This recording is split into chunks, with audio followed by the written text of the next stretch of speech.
So I'll try and keep a long story short, or a short story long.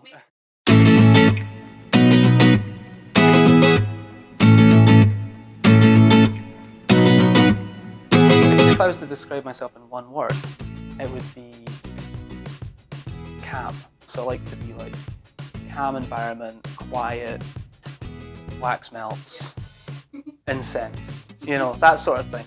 My name's Chris Moore, and I have a beautiful private office here in the Flour Mill where I get to have my own space to do my work.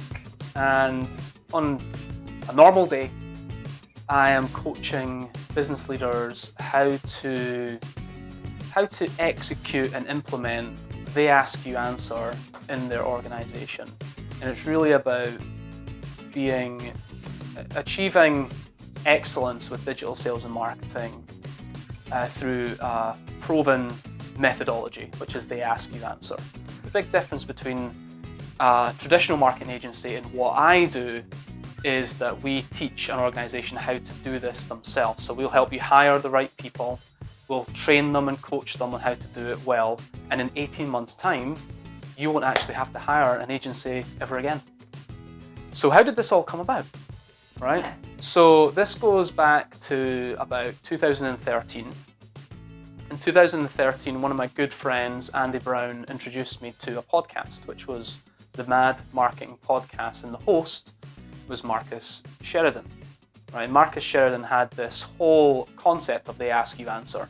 He hadn't published the book yet, he hadn't written the book, but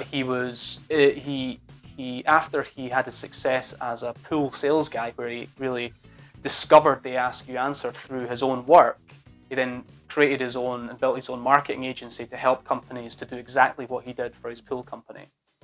So he had massive success with his agency over maybe 5 or 6 years. And it was in 2013 where I first really started to get to know him and his philosophy of digital sales and marketing.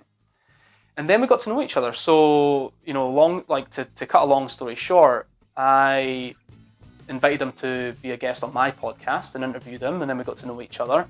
Then I invited him over to the UK as a speaker to keynote several of our events. Then we built our own event together for a few years. And then over that course of time, I was running my own business over here in the UK. And then we decided to close that company down in 2019. And Marcus, in that same space and time, Marcus has actually sold his agency to a larger marketing agency, Impact, and he became a part owner in that company. And then as I was closing down my company here in the UK, Marcus asked me if I would go and work for him and set up and start the coaching part of the business at Impact. And this was 2 years ago. I mean, it wasn't without its struggles. Being a part of a team means a lot of things, like, if I share an idea, it's no longer mine. If I can't prevent people from making mistakes, I have to let them make mistakes because that's how we learn. So you can't get involved in every problem. Decisions will be made without you. Things will change outside of your control. You don't get to call all the shots, right? So there's a lot of letting go and a lot of learning about being part of a team versus being an entrepreneur. And there's somewhere in the middle, there's a sweet spot where you can be entrepreneurial, where you can really be autonomous in your work and also not have the sort of weight of running a whole business as well by yourself. So there's a sweet spot. I think I found it. It took me 2 years to find that sweet spot, but I think I found it. Yeah. So when I worked in a previous job, I worked in a previous role at the University of St Andrews and in management.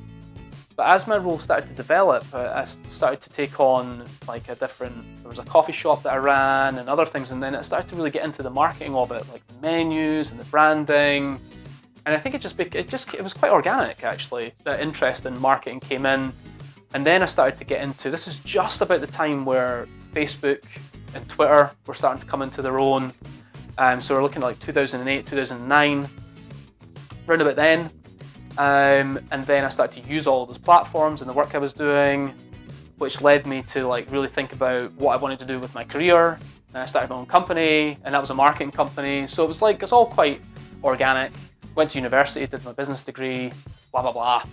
And it all sort of shaped around there. But for the first 10 years of my career, I was really in hospitality. You know, it's cheesy or it's like something, it's a throwaway statement, but the kids and the family and Cara, they come first. And even decisions at work are made around how that affects things at home.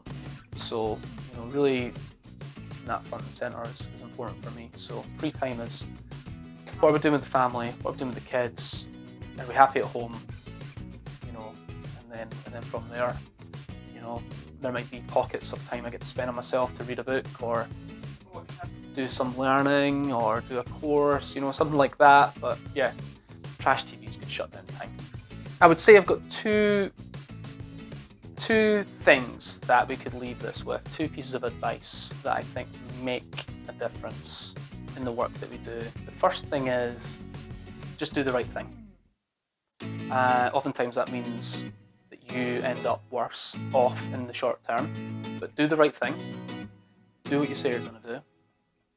And the second thing is that you take leadership seriously for yourself first. So oftentimes when we're working through our 20s and our 30s, you might not have direct reports, you might not have a leadership position, but I think if I was to go back in time, I would want to take leading myself more seriously and seeing myself as a leader in my own shoes. So, you know, things like being a little bit more disciplined, having better habits, looking after myself better, doing the right thing.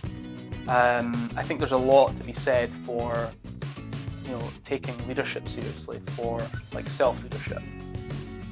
And I think that is one thing that I think a lot of young people might dismiss as not important because they maybe don't see themselves as a leader.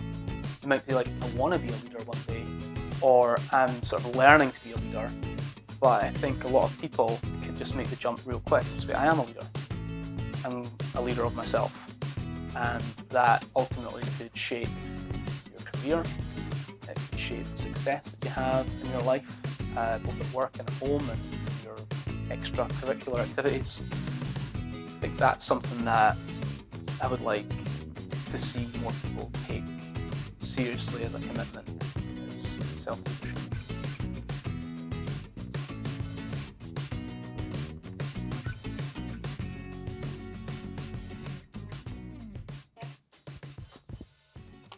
Everybody should read this book. Read, they ask, you answer. And if you've got any questions, come and pick my brain.